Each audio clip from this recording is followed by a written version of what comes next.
청년연합회는 그 전부터 계속 있었죠. 교회 청년 대표들이 모여서 연합해서 그렇게 했는데, 보편적으로 이제 교회 활동으로 중심으로 그때 하다가 60항쟁 이전에 한 6, 7년 전 되겠네요. 그때 김상기 목사님이 전국연합회 회장 했을 때, 그때부터 이제 관심을 가지고 그 운동이 시작되는 것이죠. 진보적인 사고를 가지고, 그 다음에 의식적인 사고를 가지고, 민족 문제, 사회 문제, 그 다음에 남북 문제, 그런 문제에 대해서 심도 있게 서로가 얘기가 됐죠. 그것이 이제 계기가 된 거예요. 교회 내에서 그런 거 활동하기는 굉장히 어려운 상황이에요. 어려운 상황이고 할 수도 없는 그런 입장이기 때문에 큰교회 목사님들도 오히려 우려 섞인 모습으로 보기도 하고, 왜냐하면 그동안 그런 것이 굉장히 없었잖아요. 청년들이 튀어나오니까 굉장히 당황스러운 모습도 있었어요. 그 당시 때. 87년에 들어와서는 교회 분위기와 사회 분위기가 많이 달라졌죠. 많이 달라지고, 그 청년의 활동에 대해서 굉장히 관심을 많이 갖고, 또 이제 협조하는 목사님들이 많이 생겼죠. 협조하고, 심지어는 이제 후원까지 내주면서 했던 사람들이 많이 있어요. 사실 순천대생들도 처음에는 데모를 어떻게 할 줄을 몰랐어요. 어떻게 할 줄 모르니까 조금 나오다가 흩어져 버리고 그런 상황이었는데, 가장 폭발적으로 일어났던 것이 내하고 유춘호 씨하고 그 다음에 순천대생들하고 사전에 얘기를 했어요. 내가 그때 제1교회 청년회장이고 노예청년회장으로 있으면서, 내가 제1교회 오늘 목사님한테는 말 안 하고 예배 끝나면 내가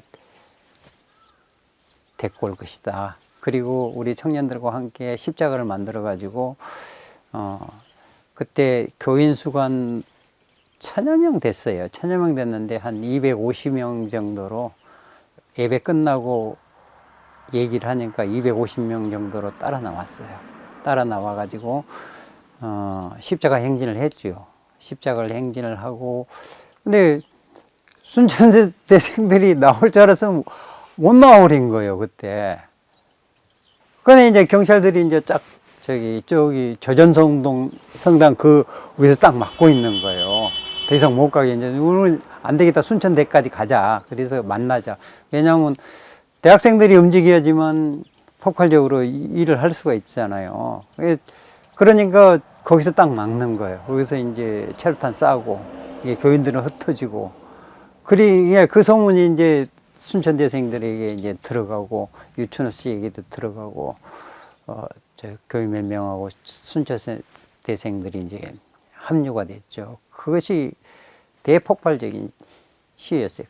최고로 이제 많은 인원이 동원되고, 그때부터 시민들이 굉장한 호응이 있었어요. 네, 아무튼 많이는 모였어요.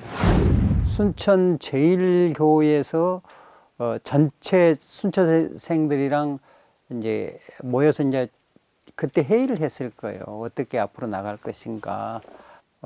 그걸 알고 경찰들이 순천 제1교회를 쐈지요.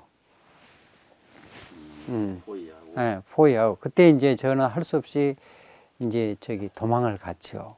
도망가서 일주일 후인가 다시 왔어요.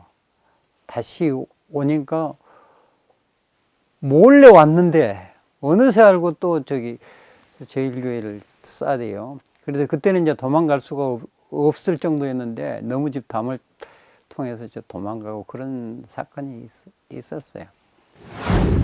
유물을 만들어야 되잖아요. 인쇄라면 인쇄소는 전부 다 이제 안 해주죠. 경찰에서 이미 다 해가지고 유임을 할 수가 없어요. 그래가지고 내가 그 당시 때 복사기가 하나 있었어요. 근데 요즘은 복사기 굉장히 좋잖아요. 그전 때는 그때 50장, 100장 하면 버글버글해요, 그래요. 어떻게 해서라도 소형 인쇄기를 하나 사자 해가지고 소형 인쇄기를 하나 샀어요. 사가지고 그걸로 이제 유인물을 만들었는데, 유인물을 만든 것이 이제 제가 인쇄소, 그 문구 사무기는 형님 주고 인쇄소를 하는 계기가 됐죠. 그렇게 됐어요. 인쇄 전혀 모르는 사람 인쇄업으로 끼어 들어간 거예요. 나를 주시를 많이 했죠. 그 당시 때 이제 우리 집 담당 형사가 김형사라고 있어요. 매일 아침부터 와가지고 출근을 해요. 예, 집에 이제 쫓겨 앉아 있어요. 이제 나중에는 이제 친해져가지고 우리 애들 용돈도 주고 그랬대요, 그 사람이. 그리고 뭔 일이 있으면 연락해가지고 빨리 피신시키라고 우리 집사람한테 연락하고, 그 사람이 보니까 우리 본관이 다 똑같아가지고 좀 편리를 좀 봐줬죠, 그 사람이. 한번 잡혀가기도 했지만 피신도 많이 했죠. 항쟁 이후에 제대로 안 된 것을 내가 그대로 굉장히 고민을 하면서 느낀 것이, 난 그게 뭐냐면, 하나는 이익적인 목적 아니면 정치적 목적을 위해서 드러난 사람, 또 하나는 어떤 세력이냐면 내가 이것을 했기 때문에 다른 사람보다 도덕적으로, 윤리적으로, 정의적으로 더 나은 사람이란 그러한 사고를 가져버리는 그런 거. 근데 나는 그 운동을 하면서 가장 처음에야 나도 교회 운동에 서다가 그렇게 했지만, 나만 잘 살면 안 되는 것이구나. 이게 모든 사람이 잘 살고 아름답게 살 수 있는 권리가 있기 때문에 이 운동을 해야 되겠다는 그런 것을 가졌거든요. 그러면 그러기 위해서는 진실이 절대적인 가치가 돼야 되겠다. 그때 그게 형성이 된 거예요. 근데 그것이 운동하고 난 다음에 다른 방향으로 내 눈에 보이는 거예요. 보이기 때문에 6년 동안 나 고민했어요. 6년 동안 방황을 했어요. 그때 소주도 많이 먹었어요. 혼자서. 말도 안 하고, 청년연합회 가져가더라도 말도 안 하고, 나 혼자 몰래 소주도 많이 마시고, 힘들었어요. 엄청나게. 이 정신적인, 가치의 혼동이 오니까, 6년 동안 방황하니까, 사업은 사업대로 안 돼버리죠. 그러니까 아내가, 이거 당신 길이 아니요 해서 신학을 권유한 거예요. 처음에는 내가 왜 가냐고, 거기를. 왜 목사님들에게도 내가 상처받은 게 있었는가. 심지어는 목사님들 모였을 때 어떤 목사님은 한국 국가대표 빨간 옷 있잖아요. 그것도 버려야 돼요. 빨갱이 옷이라고 그렇게 말한 사람도 있었어요. 그게 나의 상처가 컸죠. 아니, 용산을 계획했던 것이 무당들이었잖아요. 무당들. 그러니까 용산에 지금 무당뿐만 아니라 그 무당의 세력을 통해서 권력을 잡은 자들이 이 사회적인 법 기술이나 그런 사회적인 여러 가지 자본에 의해서 사람을 지금 탄압을 하고 있잖아요. 근데 그것을 그 당시 때는 다 느끼고 있었잖아요, 사람이. 근데 지금 사회에서는 이게 교모하게 옳은 것처럼 포장이 돼 버리잖아요. 그러니까 피가 끓는 거죠. 이게 이런 사회가 오래 가겠습니까? 갈 수가 없죠. 그러면 거기에 대해서 우리가 답을 해줘야 돼요. 민주 세력들이 답을 해줘야 되는데, 사실 민주화 세력이 답을 해줄 만한 여력도 못 돼요, 지금 상황에서는. 오히려 그 세력들도 사회로부터 큰 지금 호응을 못 받고 있잖아요. 윤석열이 같은 사람은 나올 수가 없잖아요. 한동훈이 같은 사람이 나올 수가 없잖아요.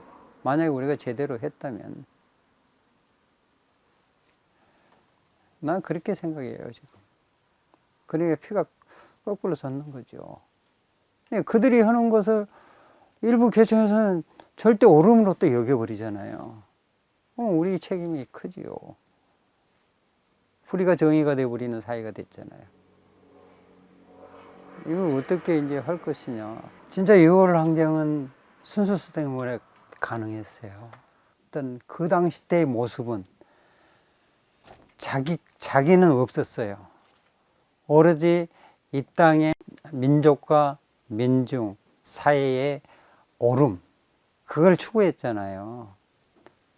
당시에 우리가 추구했던 이것을 후손들이 좀 마음속으로도 간직해가지고, 모든 사람이 간직해가지고, 내가 그렇게 뭐 사라지지는 못할지언정 살려고 노력하는 사회가 돼야 되지 않느냐, 사람들이 돼야 되지 않느냐, 그렇게 생각이 드네요.